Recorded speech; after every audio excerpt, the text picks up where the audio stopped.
Shri Harikrishna Heights येथे अत्यंत व्याजबी दरात 25 अमेनिटीज आणि प्रशस्त पार्किंग सह 2 आणि 3 BHK रेडी पोझिशन फ्लॅट्स उपलब्ध। बुकिंग साठी संपर्क पार्श्वनाथ प्रोजेक्ट 9090787833।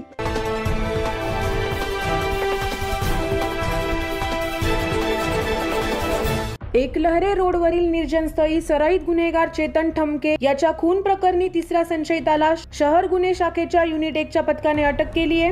पोलिसांनी यापूर्वीच दोघांना अटक केली आहे। प्रफुल्ल उर्फ सोनू विजय पाटील असे अटक करण्यात आलेल्या संशयिताचे नाव आहे।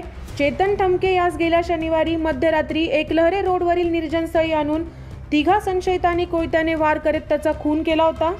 संशयित पंकज विनोद आहेर, आशिष रामचंद्र भारद्वाज या दोघांना गुन्हे शाखेच्या युनिट 1च्या पथकाने अटक केली होती। तर तिसरा संशयित पसार होता। अंमलदार विशाल काठे यांना संशयित प्रफुल्ल पाटील हा निफाड भागात फिरत असल्याची गुप्त माहिती मिळाली होती। त्यानुसार पथकाने दारणा सांगवी परिसरातून सापळा रचून त्याला अटक केली। पोलिसांनी त्याची कसून चौकशी केली असता त्याने गुन्ह्याची कबुली दिली आहे। सदरची कामगिरी पोलीस आयुक्त संदीप कर्णिक, पोलीस उपायुक्त प्रशांत बच्छाव, गुन्हे शाखा पोलीस उपायुक्त डॉक्टर सीताराम कोल्हे यांच्या मार्गदर्शनाखाली गुन्हे शाखा युनिट 1चे वरिष्ठ पोलीस निरीक्षक अनिल शिंदे, पोलीस निरीक्षक विजय पगारे यांच्या पथकाने केली आहे।